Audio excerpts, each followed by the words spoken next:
और बड़ी खबर, पिछले 24 घंटे में महाराष्ट्र में 91 पुलिस वाले कोरोना पॉजिटिव पाए गए, जिनमें 8 पुलिस अधिकारी और 83 पुलिस कर्मचारी जो हैं वो शामिल हैं। इसके साथ ही महाराष्ट्र में कोरोना पॉजिटिव पुलिसकर्मियों की संख्या बढ़कर 2416 हो गई है। महाराष्ट्र में कोरोना से अब तक 26 पुलिसकर्मियों की मौत हो चुकी है। कोरोना की फैली महामारी के बीच दिल्ली के लोग अब गर्मियों में पानी के संकट से भी जूझ रहे हैं। दिल्ली के द्वारिका के सेक्टर 2 में पानी के लिए लोगों ने जमकर प्रदर्शन किया। पिछले करीब 10 दिन से इस सेक्टर के लोगों को पानी नहीं मिल रहा है। कई दिनों से परेशानी ये झेल रहे हैं और आखिरकार इनको सड़कों पर उतरना पड़ा है। नाराज लोगों ने सड़कों को जाम किया। इस इलाके के RWA के मुताबिक पानी की कमी की शिकायत जल बोर्ड से लेकर विधायक तक कर दी गई, लेकिन कोई सुनवाई नहीं हुई। इस प्रदर्शन की सबसे खास बात यहाँ बस ये दिखी कि सोशल डिस्टेंसिंग का पालन किया है लोगों ने। हमारी मांग है, हमारे को पिछले 1.5-2 महीने से पानी नहीं आ रहा इसमें, और पानी की बड़ी परेशानी हो रही है। कई बार जो है जल बोर्ड के अधिकारी से मिल गए, JE से, AE से, एग्जीक्यूटिव इंजीनियर मुनीश कुमार जी से, जल बोर्ड के उपाध्यक्ष जो है राघव चड्डा जी से भी हमने लेटर लिख के बात भी करी और लेटर भी लिखा है, लेकिन हमारी कोई सुनवाई नहीं हो रही है। इतने दिन से इतने परेशान, एक तो कोरोना की महामारी और ऊपर ये जल का संकट इतना बड़ा, तो कैसे हम लोग यहाँ पर अपना सर्वाइव करें, कैसे हम लोग जिएंगे यहाँ पे। हमारा 2 महीने से पानी नहीं आ रहा है यहाँ। किसी का पॉइंट है, हमारा पॉइंट भी नहीं है। हम छोटी गली में रहते हैं, छोटी गली वाले कहाँ जाएंगे, बड़ी गली में पॉइंट बना रखे हैं। गली में पानी ही नहीं आता, मार्च स्टार्ट होता है पानी ही खत्म हो जाता है। हम लोग किस तरीके से झेलते हैं। सरकार बोलते हैं महामारी से बचो और टैंकर भेज देते हैं, उसमें सरकार आकर देखते नहीं है कि हाँ कितना पानी आ रहा है। आम आदमी पार्टी के पूर्व पार्षद ताहिर हुसैन के खिलाफ दिल्ली के चांदबाग हिंसा मामले में पहली चार्जशीट दाखिल की जा सकती है। खबर है कि दिल्ली पुलिस की क्राइम ब्रांच की SIT अगले 2 दिन में ये चार्जशीट दाखिल कर सकती है। चार्जशीट में आम आदमी पार्टी के पूर्व पार्षद ताहिर हुसैन और उनके भाई शाह आलम समेत 15 लोगों को आरोपी बनाया गया है। आम आदमी पार्टी के पूर्व पार्षद पर IB के कर्मचारी अंकित शर्मा की हत्या का भी आरोप है। दिल्ली हिंसा केस में जल्द ही बताया जा रहा है कि चार्जशीट दाखिल हो जाएगी आपके पूर्व पार्षद के खिलाफ, और ये जानकारी मिल रही है कि ये उस पूरे संदर्भ में जब IB के कर्मचारी अंकित शर्मा की हत्या हुई थी, उसके आरोप भी ताहिर पर लगे थे, और उसके बाद अब ये कहा जा रहा है कि ये चार्जशीट ताहिर हुसैन और उनके भाई शाह आलम समेत 15 लोगों को इसमें आरोपी बनाया गया और जल्द ही ये दाखिल किया जाएगा। भारत में कोरोना के मरीज तेजी से बढ़ रहे हैं। भारत में कोरोना मरीजों का आंकड़ा 1,82,143 हो चुका है और अब तक 46,984 मरीज ठीक हो चुके हैं। वहीं कोरोना से 5,164 मरीजों की मौत भी हो चुकी है। कुल मिलाकर भारत में इस वक्त 89,995 एक्टिव केस हैं। तो वहीं पिछले 24 घंटे में भारत में 8,380 कोरोना मरीज बढ़े हैं, जो अब तक का 24 घंटे में नए कोरोना मरीजों का सबसे बड़ा आंकड़ा है।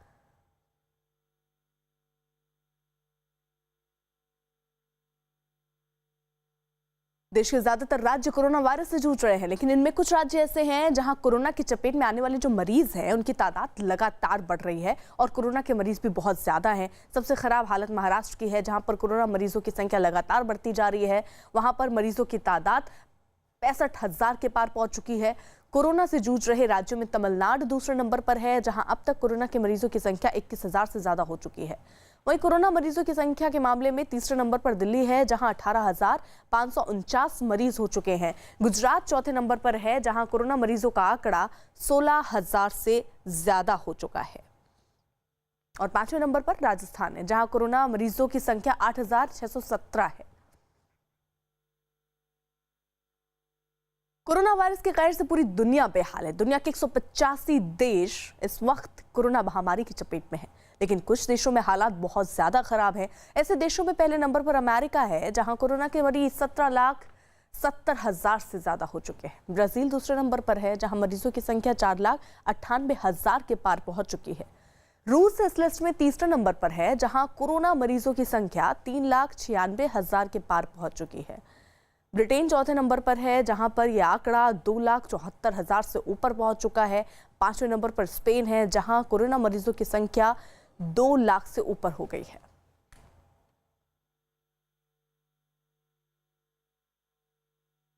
अमेरिका के मिनेसोटा में अफ्रीकी मूल के आदमी की पुलिस हिरासत में मौत के बाद अमेरिका में बवाल बढ़ता जा रहा है। मिनेसोटा के बाद अब न्यूयॉर्क के मैनहट्टन में भी सैकड़ों लोग सड़क पर उतर आए। लोगों ने हाथ में तख्तियां लेकर नारेबाजी की। ये लोग पुलिस स्टेशन के आसपास जुट गए और पुलिस के खिलाफ प्रदर्शन करने लगे। सैकड़ों लोगों की भीड़ ने मैनहट्टन में हाईवे को जैम कर दिया। इस बीच पुलिस भी प्रदर्शन कर रहे लोगों को आगे बढ़ने से रोकती दिखी, जबकि कुछ लोगों को पुलिस ने हिरासत में भी लिया। हालांकि इस बीच कुछ प्रदर्शन कर रहे लोग सड़क पर भी बैठ गए। पुलिस ने अमेरिका के 17 शहरों में 1400 लोगों को गिरफ्तार किया है।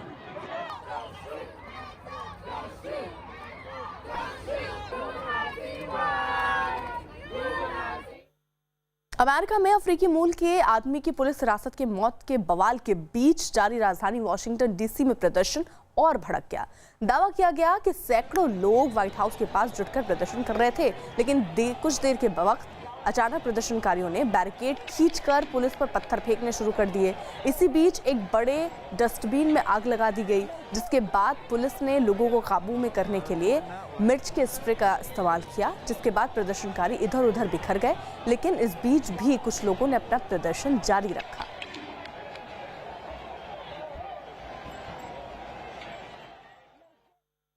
दिल्ली के डिप्टी सीएम मनीष सिसोदिया ने कर्मचारियों के वेतन संकट का हवाला देते हुए केंद्र से 5000 करोड़ की मांग की है। दिल्ली की अर्थव्यवस्था पर भी प्रभाव पड़ा है और इसका सबसे ज़्यादा असर दिल्ली के रेवेन्यूज़ पे भी पड़ा है। हमने सारा रिव्यू किया है दिल्ली के सरकार के रेवेन्यू का और दिल्ली के जितने मिनिमम खर्चे हैं उनको चलाने के लिए। तो अभी ये समझ में आया कि दिल्ली सरकार को लगभग केवल सैलरी देने के लिए और ऑफिस के ज़रूरी खर्च उठाने के लिए 3,500 करोड़ रुपए हर महीने की ज़रूरत है, जबकि पिछले 2 महीने में जो जीएसटी का कलेक्शन है, जो टैक्सेस का कलेक्शन है, वो करीब 500 करोड़ रुपए 2 महीने है।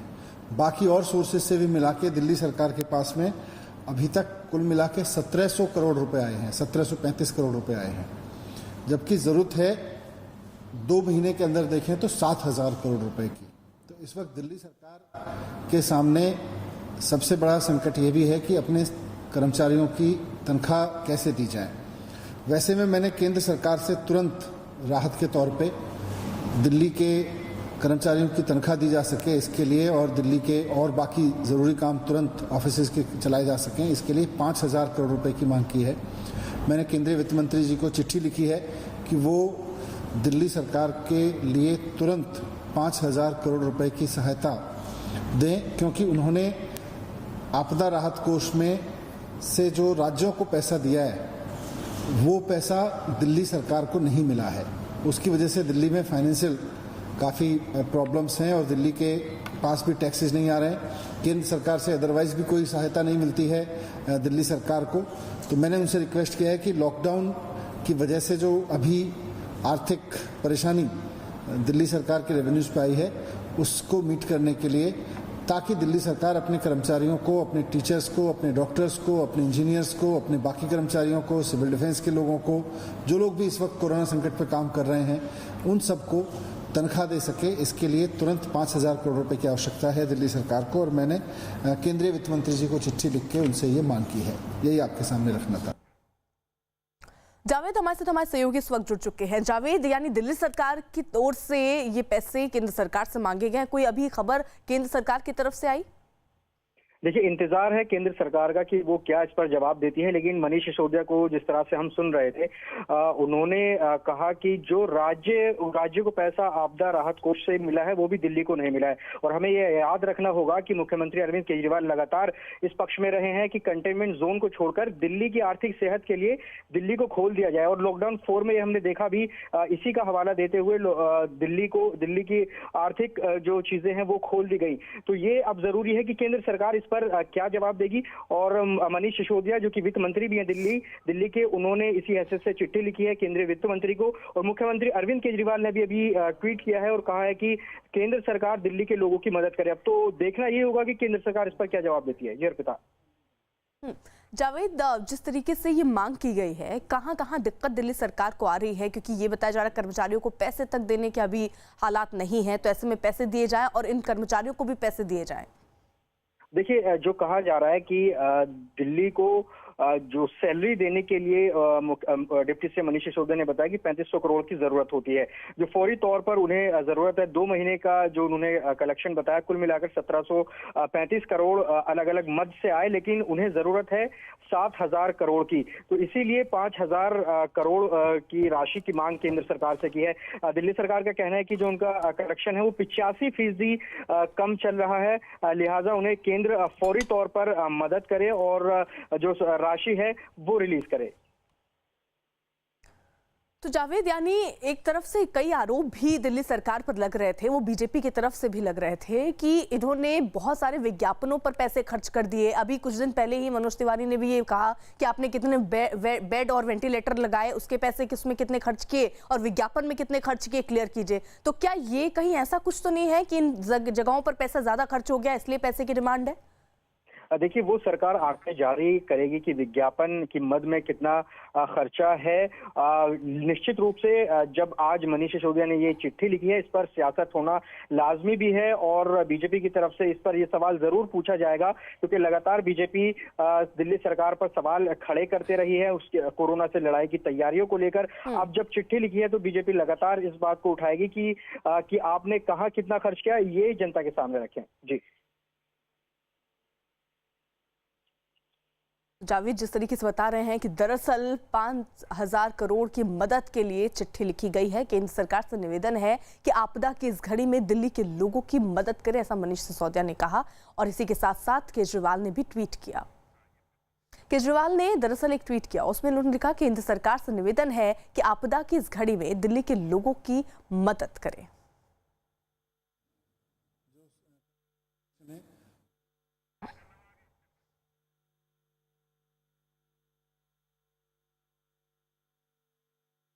उधर अमेरिका के राष्ट्रपति डोनाल्ड ट्रंप ने G7 की बैठक को सितंबर तक के लिए स्थगित कर दिया। ट्रंप G7 की बैठक में भारत को भी शामिल कराना देना चाहते हैं।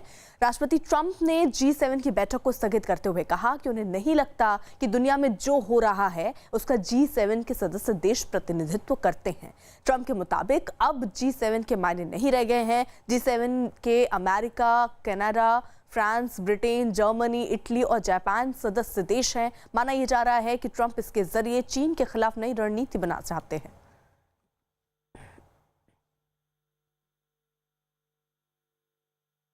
उधर मुंबई पुलिस की क्राइम ब्रांच ने पाकिस्तान से चल रहे जासूसी के गोरख धंधे का पर्दाफाश किया और इस मामले में क्राइम ब्रांच ने एक शख्स को भी पकड़ा। ये शख्स सिम बॉक्स के जरिए विदेश से आए कॉल को जम्मू कश्मीर के डिफेंस एरिया के मोबाइल नंबर पर डाइवर्ट करता था।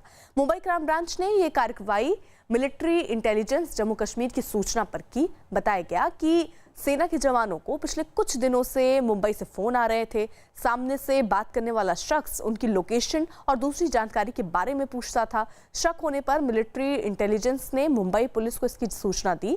मुंबई पुलिस ने उन कॉल को डिकोड कर दिया और सिम बॉक्स के जरिए कॉल डाइवर्ट करने का पता लगाया और आरोपी को गिरफ्तार किया गया है, जिसके बाद पुलिस ने उसके पास से 5 सिम बॉक्स, 2 लैपटॉप और 223 सिम बरामद किए हैं। में हमारी यूनिट 6 और यूनिट 11 इनके ऑफिसर्स और हमारे मेन इन्होंने गोंडी इलाके में जो पारिक कंपाउंड है वहाँ पे जाके छापा कार्रवाई की, जिसमें एक संशयित है उसको हमने हिरासत में लिया है। वहाँ से हमने 5 सिम बॉक्सेस हिरासत किए हैं, जिसमें से एक नादुरुस्त है तो 4 सिम बॉक्सेस है जो चालू स्थिति में है। कोरोना महामारी के खिलाफ जारी जंग के बीच सूरत के एक फैशन डिजाइनर ने एक नई तरह की पीपीई किट तैयार की। कोविड नारी कवच नाम की इस पीपीई किट की खासियत यही है कि साड़ी के साथ इस किट को पहना जा सकता है। सौरभ मंडल नाम के फैशन डिजाइनर ने महिला डॉक्टर्स और नर्सों की समस्या को ध्यान में रखते हुए इस किट को तैयार किया है। ये बताया जा रहा है कि इस किट की डिमांड तेजी से बढ़ती जा रही है और हर रोज 5000 से ज्यादा किट तैयार किए जा रहे हैं। तो ये एक तरीका, क्योंकि जो नर्सें हैं, जो महिला स्वास्थ्यकर्मी हैं, उनकी दिक्कतों को ध्यान में रखते हुए इस तरीके के पीपीई किट बनाए गए ताकि इस परिधान को पहनने के बाद या साड़ी को पहनने के बाद किसी प्रकार की समस्या ना है। इसलिए ये पीपीई किट तैयार किया गया।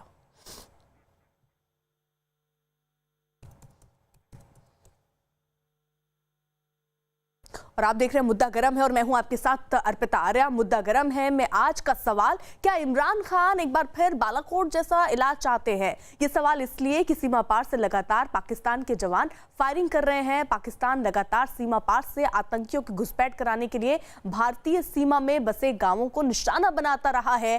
पाकिस्तान ने एक बार फिर से भारत के बालाकोट सेक्टर में भारी गोलाबारी की। पाकिस्तानी सेना की तरफ से मेंढर सेक्टर में भी भारी गोलाबारी की गई है, जिसका भारतीय सेना ने भी करारा जवाब दिया है।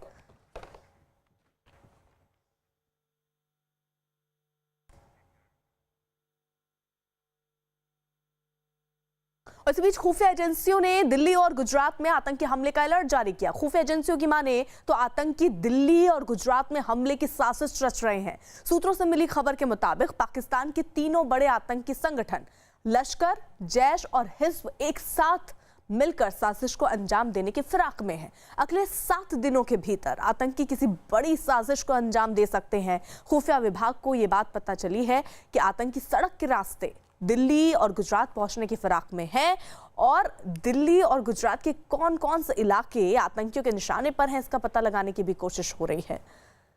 इस बीच गुजरात में सुरक्षा व्यवस्था कड़ी कर दी गई है, यानी ये अलर्ट मिलने के बाद अब वो तमाम एहतियाती कदम उठाए जा रहे हैं जो अभी सुरक्षा बल को उठाने हैं। और इसी को लेकर क्योंकि खबर आ रही थी दिल्ली और गुजरात में ऐसे आतंकी साजिश को ये अंजाम दे सकते हैं, अब वो कौन से इलाके हो सकते हैं, किन इलाकों पर इन आतंकियों की नजर हो सकती है, उस पर अभी जांच की जा रही है और जल्द से जल्द उसका पता लगाकर वहां पर भी पूरी एहतियाती कदम उठाए जा रहे हैं। जनक हमारे साथ, हमारे सहयोगी इस वक्त जुड़ चुके हैं और जानकारी के साथ। जनक, जरा बताइए किस तरीके की साजिश का पर्दाफाश ये हुआ है, क्या साजिश ये रच रहे थे ये आतंकी और कौन कौन से इलाके इन्होंने चिन्हित किए हैं, ये साफ हो पाया क्या अभी तक? अर्पिता, ये इनपुट थोड़ा इसलिए गंभीर है क्योंकि लश्कर अमूमन हिजबुल या जैश के साथ काम नहीं करता। ये अमूमन पैटर्न देखी गई है। तो अहले हदीस का मसला है उसके बीच, तो वो हमेशा उनके बीच का मुद्दा रहा। लेकिन पहली बार अब ISI का दबाव ही कह लीजिए उन पर कि भारत के अंदर जब भारत कोरोना और इस तरीके की स्थिति से जब जूझ रहा है तो ऐसे में कोई बड़ा आतंकी हमला क्यों न किया गया, ये ISI का दबाव उन तीनों पर है। और उसके बाद जो स्पेसिफिक इनपुट खुफिया विभाग की ओर से गुजरात पुलिस और दिल्ली पुलिस को जो दिया गया है, उसके अलावा महाराष्ट्र भी दिया है, वहां पर जो इनपुट दिया गया है उसके मुताबिक स्पेसिफिक नंबर्स है, वो आतंकी का नाम भी है जो हमारे पास भी है, लेकिन वो जांच कहीं प्रभावित ना हो या उस तरीके से इन्वेस्टिगेशन में कोई नुकसान ना हो, इसके चलते हम वो नहीं दिखा रहे। लेकिन वो नंबर स्पेसिफिक इंटेलिजेंस एजेंसियों ने वो नंबर्स भी ट्रेस किए। उनकी जो बातचीत हो रही थी पाकिस्तान में बैठे उन आकाओं से, उनके साथ क्या लगातार बात हो रही थी और एक बड़ी कार्रवाई जिससे देश हिल जाए उस तरीके की बातें हो रही थी कि क्यों न गुजरात और दिल्ली में इस तरीके के या मुंबई में उस तरीके से आतंकी हमला किया जाए, वो भी सड़क के रास्ते आतंकी उन जगहों पर पहुंचे, ये स्पेसिफिक इनपुट है। उसके बाद गुजरात पुलिस अलर्ट है। जिस तरीके से आप तस्वीरें देख रहे हैं, गांधीनगर में भी जो संवेदनशील जगह कोई हो सकती है वहां पर, और खास जो VVIP सुरक्षा बंदोबस्त होते हैं उनको वहां पर पहले अलर्ट पर किया गया है। तो कौन सी जगह हो सकती है, क्या वो धार्मिक स्थल हो सकते हैं, लेकिन इन दिनों धार्मिक स्थल बंद है तो ऐसे में वो जगह नहीं हो सकती। मल्टीप्लेक्स बंद है, तो ऐसे में कौन सी वो जगह होती है, वो पुलिस अभी गुजरात पुलिस के जो चुनिंदा अधिकारी हैं वो उन पर ध्यान दे रहे हैं। आपने धार्मिक जगहों का जिक्र किया, क्योंकि अब छूट भी मिल रही है, अनलॉक 1 का ऐलान हो गया है, 8 तारीख के बाद से हो सकता है कि ये खुल भी जाए, तो ऐसे में भरोसा नहीं किया जा सकता कि इन आतंकियों की साजिश क्या है, इसलिए अलर्ट रहना बहुत जरूरी है और सुरक्षा बल पूरी तरीके से अलर्ट भी है। जम्मू कश्मीर के अनंतनाग में आतंकियों और सुरक्षा बल के बीच इसी बीच आपको बता दें मुठभेड़ हुई। सुरक्षा बल ने पूरे इलाके की घेराबंदी की है और ये माना जा रहा है कि इन इलाके में 2 से 3 आतंकी जो हैं वो छिपे हो सकते हैं। आतंकियों और सुरक्षा बल के बीच सुबह जोरदार फायरिंग हुई, इसके बाद पूरे इलाके की घेराबंदी की गई और फिलहाल सुरक्षा बल ने सर्च ऑपरेशन शुरू किया और इस सर्च ऑपरेशन में सेना, CRPF और जम्मू पुलिस शामिल है। रिफत हमारे साथ जुड़े हुए हैं। रिफत, फिलहाल जरा स्थिति बताइए कि वहां पर क्या है, यह ऑपरेशन कहां तक पहुंचा, कितने आतंकी इलाके में छिपे हो सकते हैं? देखिए अर्पिता, रात के दौरान ही ये कॉर्डिनेट सर्च ऑपरेशन शुरू किया गया था और उसके बाद जो है फायरिंग का सिलसिला शुरू हुआ। इनिशियल कांटेक्ट हुआ है मिलिटेंटों के साथ, सीआरपीएफ, आर्मी और पुलिस को, लेकिन जब काफ़ी देर तक फायरिंग हुई उसके बाद फायरिंग का सिलसिला बंद हुआ। हो सकता है कि रात के अंधेरे में मिलिटेंट जो है एक जगह से दूसरी जगह भाग गए हों, लेकिन एक और जो एरिया है उस पोशकीरी जो है वो स्पेसिफिक एरिया है, लेकिन उसके साथ में चक पोशकीरी एक और विलेज है साथ में ही इस पोशकीरी के, वहाँ पे भी कॉर्डन को एक्सटेंड किया गया। वहाँ पे आर्मी, सीआरपीएफ और पुलिस ने अब मैसिव लेवल पे कॉर्डिनेट सर्च ऑपरेशन शुरू किया है और अगर एक स्पॉट से जहाँ पे कांटेक्ट एस्टेब्लिश हुआ था मिलिटेंटों के साथ, अगर वो वहाँ से भाग निकलने में कामयाब हो गए तो दूसरे एरिया में उनको पकड़ा जाए। ये अब आर्मी, सीआरपीएफ और पुलिस कर रही है। यही वजह है कि उस एरिया में भी कॉर्डिनेट सर्च ऑपरेशन लॉन्च किया गया। और दूसरा जो करीमाबाद का एरिया है वहाँ पे भी जी, यानी रिफात, एक तरफ तो हम देख रहे हैं लगातार आतंकी घुसपैठ की कोशिश पाकिस्तान की तरफ से हो रही है, वहीं दूसरी तरफ हम देख रहे हैं कि आतंकी साजिश रची जा रही है। बड़े हमले की जानकारी मिली है, अगले 7 दिन में दिल्ली, गुजरात और मुंबई निशाने में हो सकते हैं आतंकियों के। इसी बीच कर्नल दानवीर जो कि रक्षा विशेषज्ञ हैं वो हमारे साथ जुड़ चुके हैं। कर्नल दानवीर, इमरान खान का इलाज क्या है? बालाकोट 2 जा रहे हैं वो? हाँ, कुछ लग तो ऐसे ही रहा है कि वो बालाकोट 2 चाह रहे हैं और ऑल कैपिटल लेटर में चाह रहे हैं, क्योंकि वो वहां पे एक बड़ी इंटरेस्टिंग है। अगर आप पाकिस्तान के मीडिया को देखें तो वहां पर उन लोगों को ऐसा लग रहा है कि हिंदुस्तान जो है काफी दबाव में आ गया है चाइना की वजह से और नेपाल की वजह से, और वो ऐसे कोशिश कर रहे हैं कि वो हिंदुस्तान को, अभी उनको ऐसा लग रहा है कि वो मात दे पाएंगे और आतंकवाद ही उनके पास में एक मात्र जरिया है जिससे वो अपना ट्रम्प कार्ड समझते हैं और उसी को चलने की कोशिश कर रहे हैं। और अगर गलती से इन्होंने ये ट्रम्प कार्ड चलने की कोशिश कर दी तो ये हम सबको मालूम है कि देश में बहुत ही मजबूत नेतृत्व है और बहुत मजबूत सरकार है, उनको छोड़ेगी नहीं। ठीक है, इसी बीच हमारे साथ जनरल ए के सिवाज भी जुड़ चुके हैं, वो भी रक्षा विशेषज्ञ हैं। आपका स्वागत है ए के सिवाज जी। आज के परिदृश्य में, आज की स्थिति देखते हुए किस तरीके से इस आतंकवाद से लड़ा जा सकता है? क्योंकि एक तरफ हम कोरोना से लड़ रहे हैं लेकिन पाकिस्तान अपनी हरकतों से बाज आते हुए नजर नहीं आ रहा है और अब अलर्ट मिला है कि आतंकी हमले हो सकते हैं। देखो, इसमें कोई दो राय नहीं, ये तो हमें पहले ही पता था। जैसे ही गर्मियां स्टार्ट हो जाती हैं तो एक प्रकार से कश्मीर घाटी तो गर्म हो जाती है और ये ऑल आउट ऑपरेशन भारत की फौज जो कर रही है, सिक्योरिटी फोर्सेज, इसमें जो आतंकवादी हैं, जो बचे हुए 150 से करीब 200, उनका खात्मा करना है। इसी के साथ साथ ये जो पाकिस्तान के ऑक्यूपाइड कश्मीर से कोई 150 से 200 आतंकवादी अभी लॉन्च पैड पे बैठे हुए हैं, वो भी आने की कोशिश करेंगे। मगर ये जो एक नया इनपुट मिला है कि पाकिस्तान जो इस समय का फायदा उठाना चाहता है कि भाई अभी हमारे रिलेशन थोड़े से स्ट्रेंज हैं चाइना के साथ भी, नेपाल से, इस विंडो का फायदा उठा के वो कुछ ना कुछ ऐसा कार्रवाई करना चाहता है। उसको लगता है कि भारत अभी कमजोर है और भारत इसका जवाब नहीं दे पाएगा, तो ये गुजरात के कोस्ट लाइन पे, मुंबई की कोस्ट लाइन पे या कोई और ऐसा हादसा इंटरनली करना चाहता है। अब आप कैसे उसका रिस्पॉन्स देंगे वो आपका है, मगर पाकिस्तान इस चीज की सिचुएशन का इस्तेमाल करते हुए कुछ ऐसा काम करना चाहता है, चाहे वो लाइन ऑफ कंट्रोल पे या वो आपके गुजरात की कोस्ट लाइन पे, बॉम्बे की कोस्ट लाइन या कोई इंटरनल किसी सिटी पे, तो ये कार्रवाई होगी। अगर एक और बड़ी इंपॉर्टेंट चीज जो पाकिस्तान कर रहा है, उसने अपनी गिलगित बाल्टिस्तान में भी अभी अपनी जो फौज की नफरी है उसको बढ़ा दिया है। कहीं ना कहीं उसको शक है कि भारत कुछ ऐसा ना करे। एक सिवाज जी, मैं आ रही हूँ। इसी बीच एक बड़ी खबर मिल रही है, बड़ी खबर, यूपी एटीएस ने पंजाब पुलिस के साथ मिलकर खालिस्तान समर्थक आतंकी को मेरठ से गिरफ्तार किया। तीरथ सिंह नाम के अभियुक्त को पंजाब पुलिस तलाश रही थी। इसके पास से विंडरवाल के पोस्टर और सोशल मीडिया पर खालिस्तान मूवमेंट से जुड़े होने का प्रमाण मिला है। फिलहाल पूछताछ जारी है। कर्नल दानवीर, लगातार हम देख रहे हैं ऐसी ही चीजें सामने आ रही हैं, चाहे आतंकियों की घुसपैठ की कोशिश पाकिस्तान की तरफ से हो, अब जो ये बड़ी खबर यूपी एटीएस ने पंजाब पुलिस के साथ मिलकर खालिस्तानी समर्थक आतंकी को मेरठ से गिरफ्तार किया हो, वहीं दूसरी तरफ अलर्ट भी मिल रहा है कि पाकिस्तान ऐसी साजिश रच रहा है। इन सब के बीच पाकिस्तान को ऐसा क्या जवाब दिया जाए, ऐसे क्या कदम उठाए जाए कि इस वक्त पर उसे होश उसके ठिकाने आ जाए कि इस वक्त उसको अपने देश को संभालना होगा, उनका देश भी कोरोना से लड़ रहा है? देखिए, बिल्कुल आप सही कह रही हैं कि उसका दिमाग ठिकाने लगाना बहुत जरूरी है और वो धीरे धीरे समय आ रहा है। जब कहते हैं कि जब गीदड़ की मौत आती है तो शहर की तरफ भागता है, और ऐसा लग रहा है कि पाकिस्तान का वो समय धीरे धीरे आ रहा है। अगर आप थोड़ा 2-3 दिन पहले अगर आप जाएंगी तो आपने देखा होगा किस प्रकार से इन्होंने पुलवामा 2 करने की भी कोशिश की, जिसको कि नाकामयाब कर दिया गया। हिंदुस्तान के अंदर बहुत ज्यादा सहनशीलता है और वो बहुत देर तक माफ करता है, लेकिन ये ब्लैंक चेक नहीं है, हमेशा ऐसे नहीं चलेगा। और अगर पाकिस्तान ने ऐसी कोई गलती कर दी जिसमें कि हिंदुस्तान की अहम सिटीज के अंदर उसने कोई आतंकवादी हमला कर दिया, तो आप ये लिख के ले लीजिए कि पाकिस्तान का बहुत बहुत बुरा हाल कर दिया जाएगा।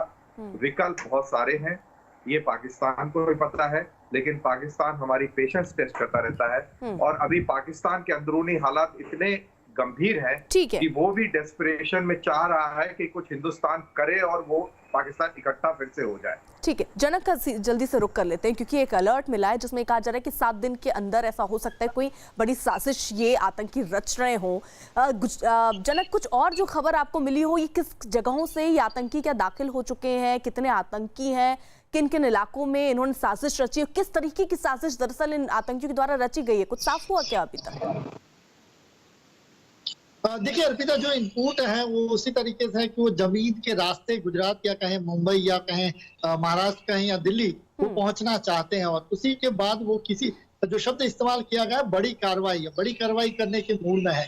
तो अब वो क्या हो सकता है, एक ग्रे इनपुट के तौर पे इस पर हालांकि एजेंसियां देख रही हैं, लेकिन अब ये हो सकता है कि स्लीपर सेल, क्योंकि आपको पता हो कि 15-20 दिन पहले ही जब पाकिस्तान में दाऊद के घर पर ये मीटिंग हुई थी, जब इन सारे एजेंसियों की या आतंकी संगठनों की, उसके बाद से ही तो तय हुआ कि हो सकता है कि जो नोटोरियस लोग हैं या स्लीपर सेल हैं उनका इस्तेमाल ये लोग कर सकते हैं। तो ऐसे में बारूद या कहें जखीरा वो कैसे पहुंच रहा हो या फिर स्लीपर सेल कैसे इस्तेमाल होने वाले हो, ये सारी चीजें हैं जिस पर जो कड़ियां जोड़ी जा रही है। और खासतौर पर एजेंसियां हैं वो इनपुट जिस तरीके से जनरेट हो, उसके बाद सारी एजेंसियां लगी हुई है, चाहे दिल्ली स्पेशल सेल कह लीजिए, गुजरात ATS कह लीजिए, गुजरात पुलिस की बाकी एजेंसियां या ब्रांच कह लीजिए, सारे लोग अब इसकी कड़ियां जोड़ने में लगे हैं। स्पेसिफिक इनपुट है और जिन नंबरों पर बात हुई उन नंबरों को भी ट्रेस आउट किया गया। तो देखना होगा कि एजेंसियां कितने कारगर साबित होती है। और ठीक है जनरल A.K. सिवाच, इस वक्त पाकिस्तान, जैसा मैं जिक्र कर रही हूँ, कोरोना से वो भी लड़ रहा है, उसके देश की हालत क्या है वो बखूबी समझ रहा है, लेकिन ऐसे वक्त पर भी वो रणनीति रचने में लगा हुआ है।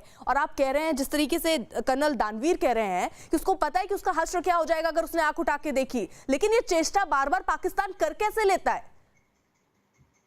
देखो, इसमें कोई दो राय नहीं। वो क्या है, एक प्रकार से आज की तारीख में कोरोना वायरस से बिल्कुल वो पिछड़ गया है और उसकी सिचुएशन इंटरनली बड़ी खराब है। कहीं ना कहीं लोगों के अंदर एक आक्रोश है कि वो जो गवर्नमेंट है इमरान खान की, वो इसको हैंडल नहीं कर पाई है। इसके साथ फाइनेंशियली उनकी बुरी हालत है, फाइनेंशियल एक्शन टास्क फोर्स उसको ब्लैक लिस्ट पे कर सकता है। इस समय में वो डाइवर्ट करना चाहते हैं अटेंशन। वो बार बार कह रहे हैं फ्लैश फ्लैग कि ये फोर्थ फ्लैग करेगा, भारत एक ऐसी कार्रवाई करेगा खुद अंदर करा के और फिर वो पाकिस्तान का नाम करेगा। तो वो एक प्रकार से इस चीज का सिचुएशन उठाना चाहते हैं जिसको बोलते हैं फोर्थ फ्लैग। जो ये पुलवामा 2 करने की कोशिश कर रहा था वो भी उसका ही एक कड़ी थी। अब जो ये करने की कोशिश कर रहा है गुजरात में या मुंबई में या किसी और शहर में, तो ये इस्तेमाल करेगा जो स्लीपर सेल है और उनको डिसऑन करेगा कि भी पाकिस्तानी कोई इन्वॉल्व नहीं है, ये तो भारतीय इन्वॉल्व। तो ये एक प्रकार से कुत्ते की पूंछ है, कितनी टाइम आप सीधा करो नहीं होगा।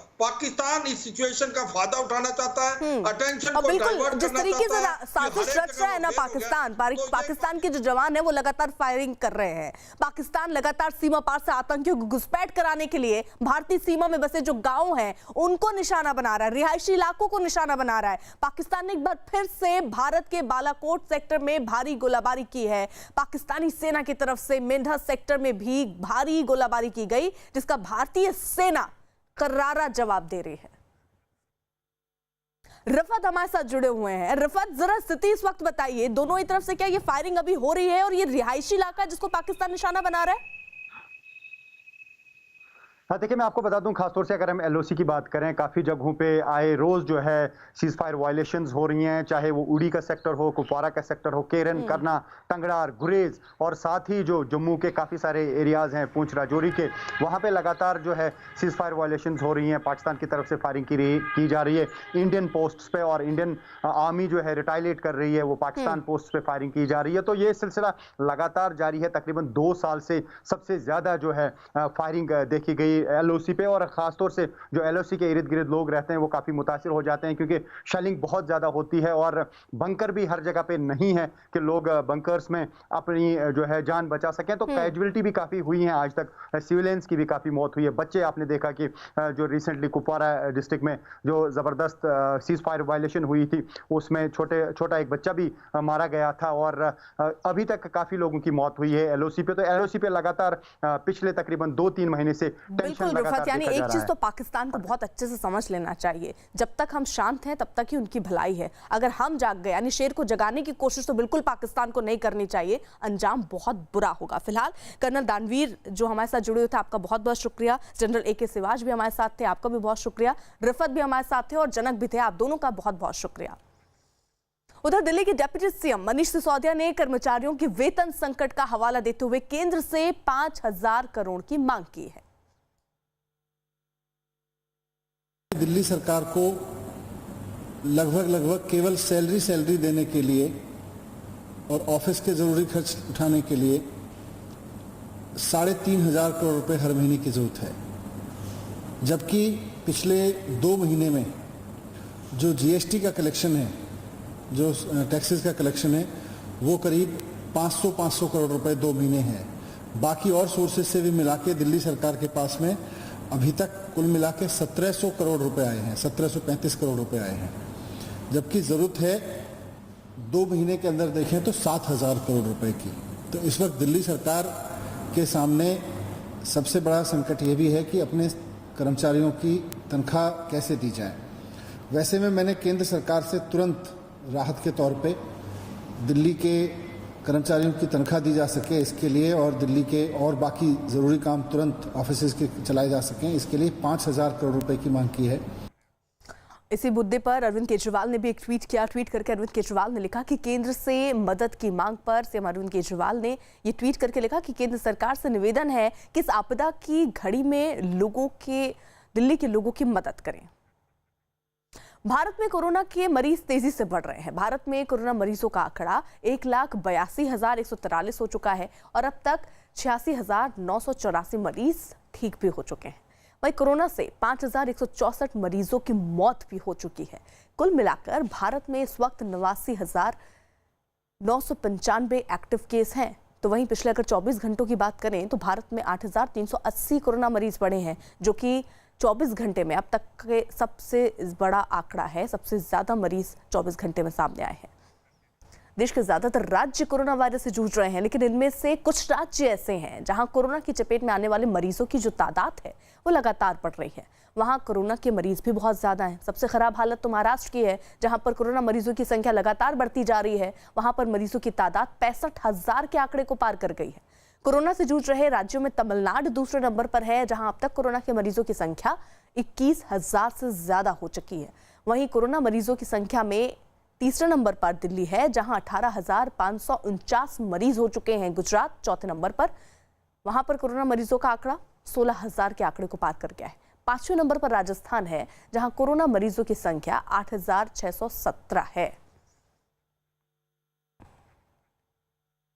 अमेरिका के राष्ट्रपति डोनाल्ड ट्रंप ने G7 की बैठक को सितंबर तक के लिए स्थगित कर दिया। ट्रंप G7 की बैठक में भारत को भी शामिल कराना चाहते थे।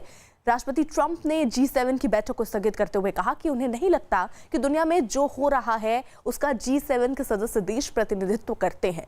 ट्रंप के मुताबिक अब G7 के मायने नहीं रह गए हैं। G7 में America, Canada, France, Britain, Germany, Italy और जापान सदस्य देश हैं। माना यह जा रहा है कि ट्रंप इसके जरिए चीन के खिलाफ नई रणनीति बनाना चाहते हैं।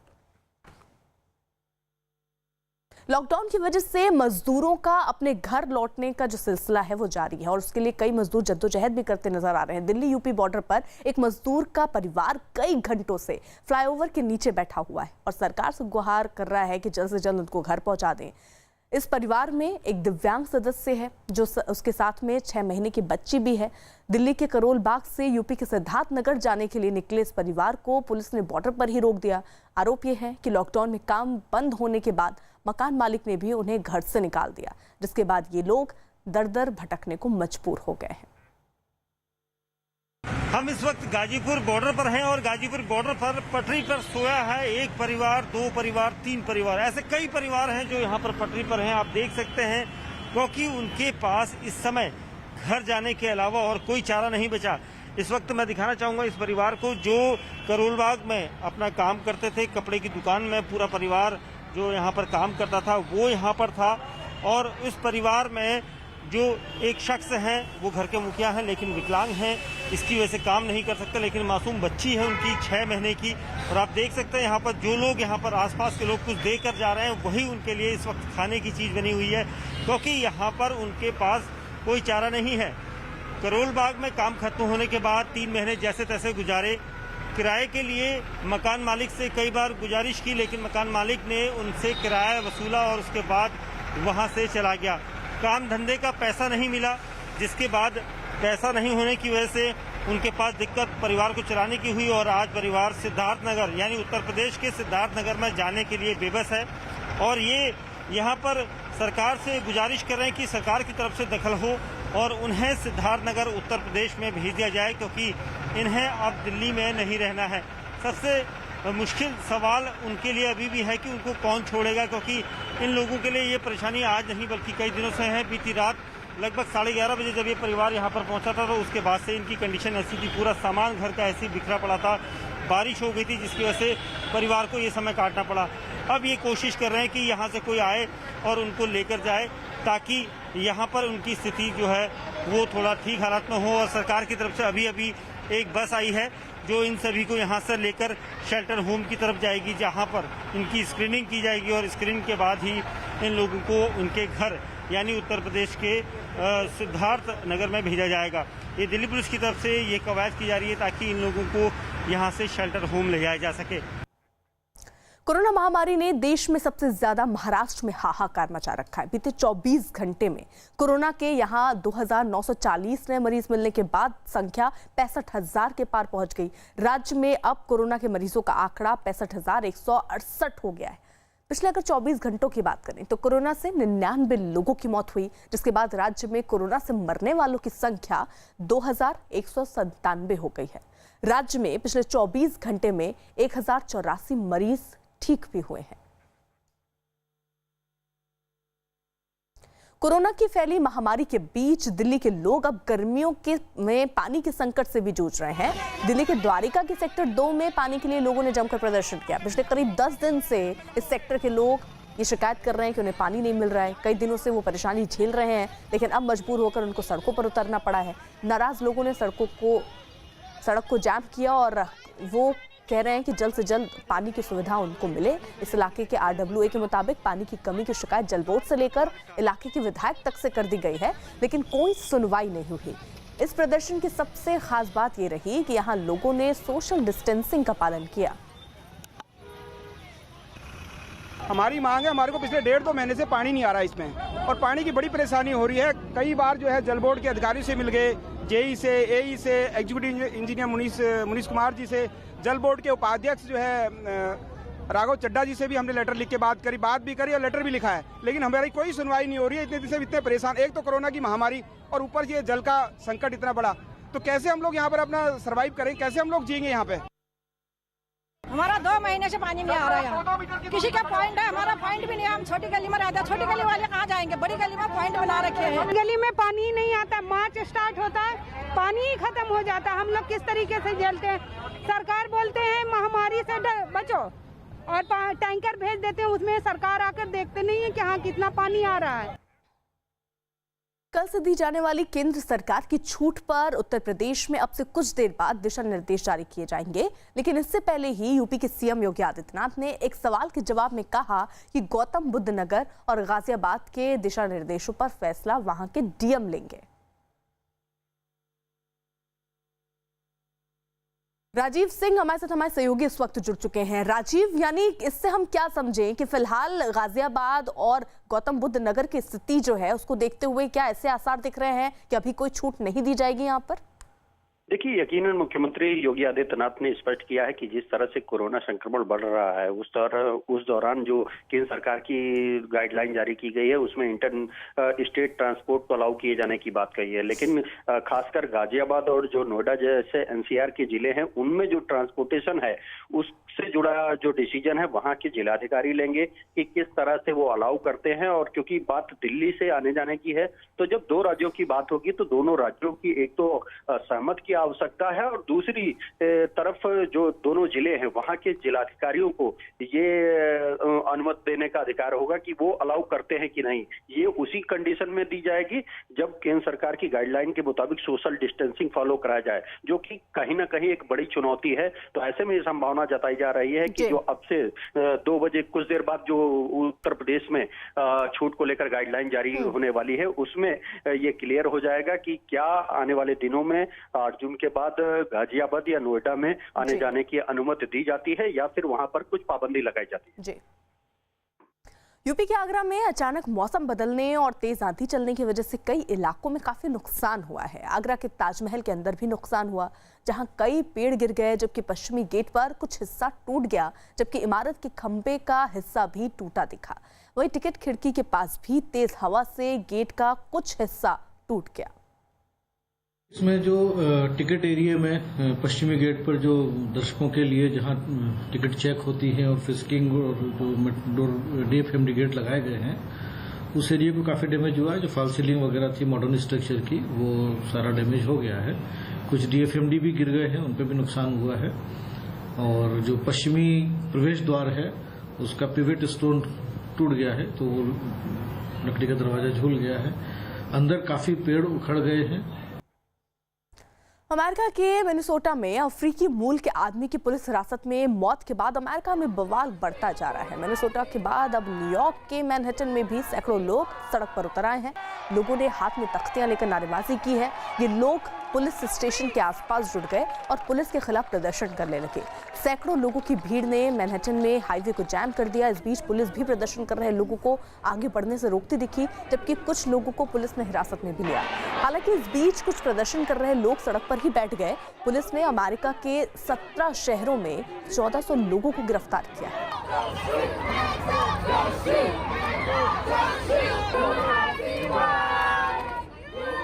अमेरिका में अफ्रीकी मूल के आदमी की पुलिस हिरासत में मौत के बवाल के बीच जारी राजधानी वॉशिंगटन डीसी में प्रदर्शन और भड़क गया। दावा किया गया कि सैकड़ों लोग व्हाइट हाउस के पास जुटकर प्रदर्शन कर रहे थे, लेकिन देर रात अचानक प्रदर्शनकारियों ने बैरिकेड खींचकर पुलिस पर पत्थर फेंकने शुरू कर दिए और इस बीच एक बड़े डस्टबिन में आग लगा दी, जिसके बाद पुलिस ने लोगों को काबू में करने के लिए मिर्च के स्प्रे का इस्तेमाल किया, जिसके बाद प्रदर्शनकारी इधर उधर बिखर गए। लेकिन इस बीच भी कुछ लोगों ने अपना प्रदर्शन जारी रखा।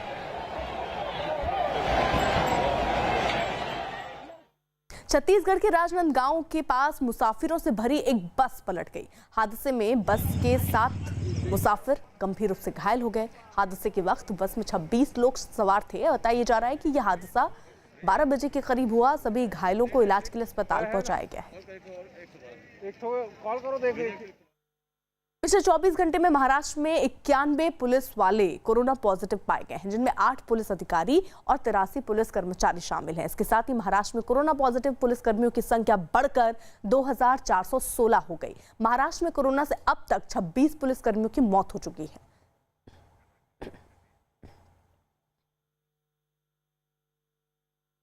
आम आदमी पार्टी के पूर्व पार्षद ताहिर हुसैन के खिलाफ दिल्ली के चांदबाग हिंसा मामले में पहली चार्जशीट दाखिल की जा सकती है। खबर है कि दिल्ली पुलिस की क्राइम ब्रांच की एसआईटी अगले 2 दिन में ये चार्जशीट दाखिल कर सकती है। चार्जशीट में आम आदमी पार्टी के पूर्व पार्षद ताहिर हुसैन और उनके भाई शाह आलम समेत 15 लोगों को आरोपी बनाया गया है। आम आदमी पार्टी के पूर्व पार्षद पर आईबी के कर्मचारी अंकित शर्मा की हत्या का आरोप है।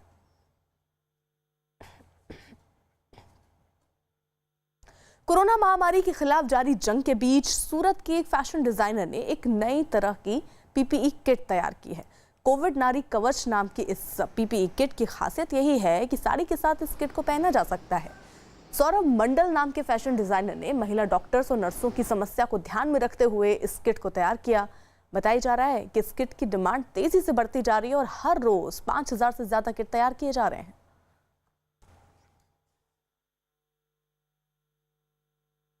मुंबई पुलिस की क्राइम ब्रांच ने पाकिस्तान से चल रहे जासूसी के गोरख धंधे का पर्दाफाश किया। इस मामले में क्राइम ब्रांच ने एक शख्स को भी पकड़ा। ये शख्स सिम बॉक्स के जरिए विदेश से आई कॉल को जम्मू कश्मीर के डिफेंस एरिया के मोबाइल नंबरों पर डाइवर्ट करता था। मुंबई क्राइम ब्रांच ने यह कार्रवाई मिलिट्री इंटेलिजेंस जम्मू कश्मीर की सूचना पर की। बताया गया कि सेना के जवानों को पिछले कुछ दिनों से मुंबई से फोन आ रहे थे। सामने से बात करने वाला शख्स उनकी लोकेशन और दूसरी जानकारी के बारे में पूछता था। शक होने पर मिलिट्री इंटेलिजेंस ने मुंबई पुलिस को इसकी सूचना दी। मुंबई पुलिस ने उन कॉल को डिकोड कर सिम बॉक्स के जरिए कॉल डाइवर्ट करने का पता लगाया और एक आरोपी को गिरफ्तार किया, जिसके बाद पुलिस ने उसके पास से 5 सिम बॉक्स, 2 लैपटॉप और 223 सिम बरामद किए हैं।